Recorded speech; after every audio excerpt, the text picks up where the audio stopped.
एक दिन रास्ता रोके हुए।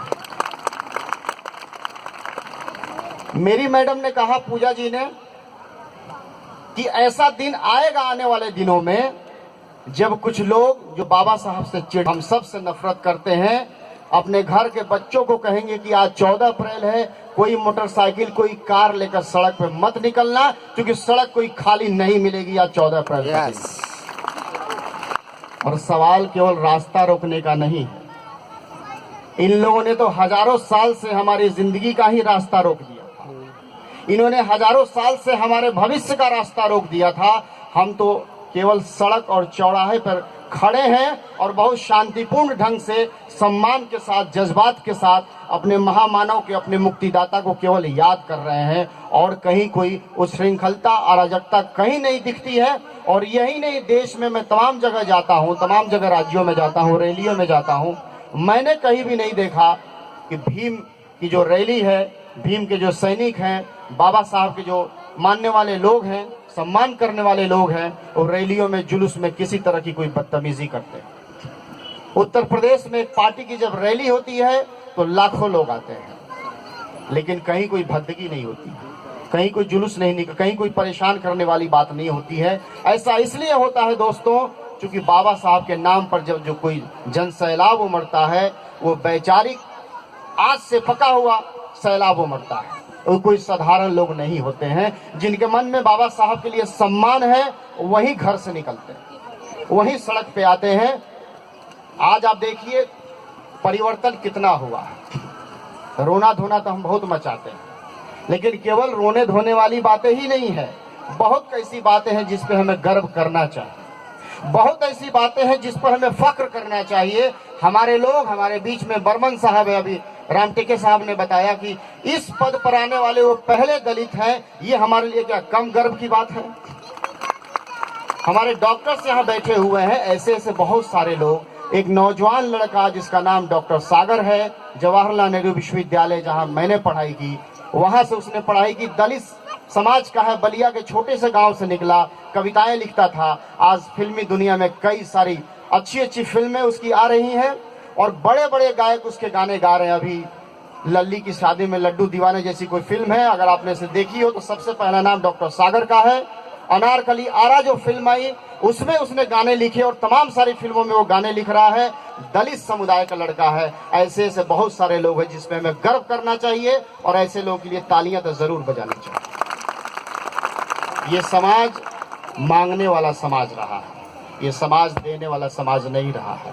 मांगने वाला समाज इसलिए रहा है क्योंकि हमें मजबूर किया गया मांगने के लिए। कायदे से तो हम यहाँ के मूल निवासी हैं, हमारा ही सब कुछ था जो कब्जा कर लिया गया, तो हम मांगने वाले लोग हो गए। मान्यवर साहब को मैं बार बार याद करना चाहूंगा कि वो बार बार बोलते थे कि मांगने वाला नहीं, देने वाला समाज बनो। आज आप देखिए जगह जगह भोजनदान के काउंटर लगे हुए थे, लोग पानी पिला रहे थे, खाना खिला रहे थे, वही समाज है। आज हम देने वाला समाज बन गए हैं। हम पानी पिला रहे हैं लोगों को, प्यासे को पानी पिला रहे हैं और जरूरत पड़ने पर मनुवादियों को भी पानी पिला देते हैं। लेकिन मनुवादियों को पानी तब पिलाएंगे जब बाबा साहब की ओरिजिनल संतान आप होंगे, तब पिलाएंगे। गड़बड़ झाला नहीं चलेगा भाई। चुपके साईं बाबा भी चलेंगे, बाबा साहब भी चलेंगे, यहाँ गड़बड़ हो जाएगा। मिलावट है यहाँ। मिलावटखोरी अम्बेडकरवाद में नहीं चलता। बिल्कुल सही है। मिलावटखोरी दूसरे बाबाओं के यहाँ चलता है जो जोधपुर के जेल में बंद है। हमारे बाबा के हम मिलावटखोरी नहीं चलता है। और ऐसे तमाम सारे लोग जो मिलावट करते हैं उनको बर्दाश्त नहीं किया जाएगा। ऐसे लोगों को झाड़ू लगा के निकालने की जरूरत है बाहर। हम मनुवादियों को पानी पिलाते हैं और पानी पिलाएंगे। थोड़ा सा कुआं और खोद ले, थोड़ा नल और पैदा कर ले, थोड़ा पानी का स्टॉक पैदा कर ले, कि चूंकि पानी पिलाने की जरूरत तो है ही। 5000 साल का हिसाब किताब करना है। अभी एक अकेले बाबा साहब पैदा हुए, तुम बर्दाश्त नहीं कर पाते हो। अच्छा, मुझे बड़ा अच्छा लगता है, अगर लोग बाबा साहब से डरते तो मुझे बहुत खुशी होती है। बाबा साहब को तो डरना चाहिए। आजकल एक खास विचारधारा के लोगों के सीने में बाबा साहब के लिए दर्द पैदा हो गया है। हमारे प्रधानमंत्री जी बहुत प्यारे इंसान है, बहुत अच्छी अच्छी बातें करते, बहुत जुमले करते। आने वाले दिनों में, भविष्य में हो सकता है यूपीएससी में सवाल आए कि जुमले का आविष्कार किसने किया। फेकू नाम ने किया, फेकू महाराज ने किया है। पूरी दुनिया में सबसे बड़ा जुमलेबाज कौन था? तो मुझे लगता है बच्चे बच्चे की जुबान पे होगा। तो प्रतिष्ठा तो है साहब ने इतिहास में अपनी जगह बना ली है, छोटे आदमी नहीं। फेकू है, फेकू। इतिहास में सबकी जगह नहीं बनती। तो उनको भी बाबा साहब के लिए बार बार बोलते हैं कि बाबा साहब नहीं होते तो मैं यहाँ नहीं होता।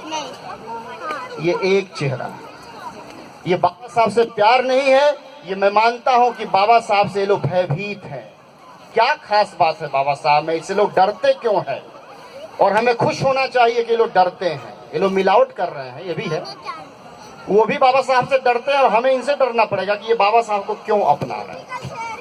क्योंकि इनको बाबा साहब की ताकत का पता है, इनको बाबा साहब की ताकत का एहसास है। इनको लगता है कि बगैर बाबा साहब के विचारों को बर्बाद किए हुए, क्योंकि बाबा साहब जहाँ होंगे वहाँ वैज्ञानिकता होगी, वहाँ तार्किकता होगी, वहाँ भाईचारा होगा, बहनचारा भी होगा। भाईचारा के साथ अब बहनचारा भी चल लेके चलिए साथ में। केवल भाईचारा, भाई लोग बहुत हीरो बन गए और बहनों को भी हीरो बनाने की जरूरत है, इसलिए मैं भाईचारा के साथ बहनापा और बहनचारा भी कहता हूँ। तो जहाँ बाबा साहब होंगे वो तथागत होंगे। जितने सारे महापुरुष यहाँ पे दिख रहे हैं, ये सारे महापुरुष बाबा साहब के साथ होंगे, क्योंकि एक ही परिवार है।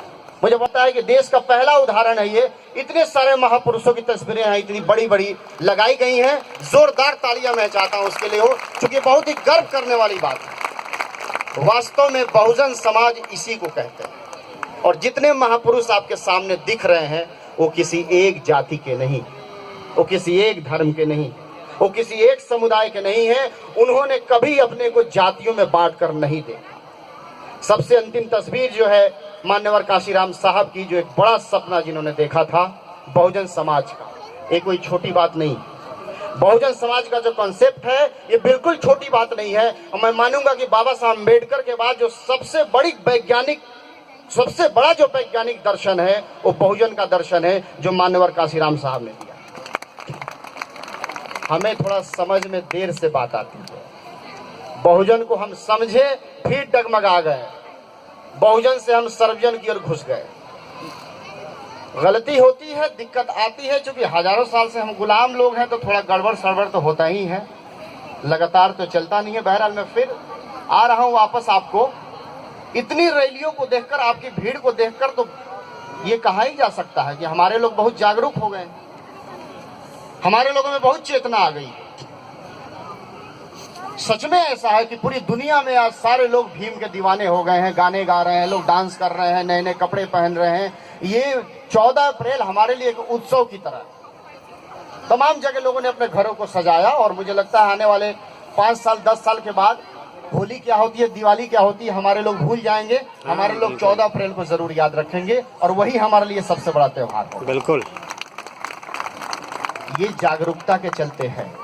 ऐसा नहीं है कि जागरूकता नहीं आई है, ये गर्व करने वाली बात है। जागरूकता आई है, चेतना आई है, लेकिन रैली में जितने लोग जाते हैं, जय भीम बोलते हैं, सफेद कपड़े पहनते हैं, चुनाव जब आता है तो थोड़ा गड़बड़ हो जाता है। एक कंबल, एक साड़ी और एक बोतल पर वोट को लोग नाली में फेंकाते हैं। ये तमाम जागरूक लोगों की मैं बात कर रहा हूं। सत्ता का गणित बड़ा दिलचस्प है दोस्तों, और जो लोग सत्ता का स्वाद वर्षों से, सदियों से चखते आए हैं, उन्हें पता है कि सत्ता का मतलब क्या होता है। हमारे लिए खतरनाक है, वो फिर से सत्ता में वापस आ गए हैं और खतरे हमारे लिए शुरू हो चुके हैं, चुनौतियां हमारे लिए शुरू हो चुकी हैं। क्योंकि जिस विचारधारा को लोग मानते हैं और उनका केवल एक ही लक्ष्य है, इस देश को हिंदू राष्ट्र बनाना। इसमें वो बहुत मेहनत से, ईमानदारी से लगे हुए हैं। आपको बहुत सारे लोगों को पता नहीं होगा कि हमारे पैरों के नीचे की जमीन को कैसे खुरच खुरच के धीरे धीरे हटाया जा रहा है। क्योंकि हम ऊपर खड़े हैं, हमें नहीं पता कि हमारे पैरों के नीचे क्या होगा। एकाएक भूकंप आएगा और तमाम सारे लोग उसमें नष्ट हो जाएंगे। सबसे ज्यादा जो बर्बादी हो रही है वो एजुकेशन की हो रही है, तालीम की, शिक्षा की। उनको पता है कि बाबा साहब ने जो सबसे बड़ी बदमाशी की, तथागत ने जो सबसे बड़ी बदमाशी की, एजुकेशन की बात की, लोगों को चेतनाशील करने की बात की। यूनिवर्सिटी ग्रांट कमीशन एक संगठन है जो हायर एजुकेशन के लिए फंड देता है वो तमाम सारे काम ऐसे कर रहा है जिसमें सामने ना दिखे लेकिन पीछे से आरक्षण को खत्म किया जाए। एमफिल पीएचडी में की सीट 90% सीट एकाएक काट दी गई है और पिछले 10, 12, 15 सालों में सबसे ज्यादा अगर कोई एमफिल पीएचडी स्टूडेंट आ रहे हैं तो SC ST OBC से आ रहे हैं और जनरल कैटेगरी में आ रहे हैं, सामान्य वर्ग में आ रहे हैं। खुद कई सारे इंटरव्यू बोर्ड में बैठता हूं और किस तरह से इंटरव्यू बोर्ड में बदमाशियां होती है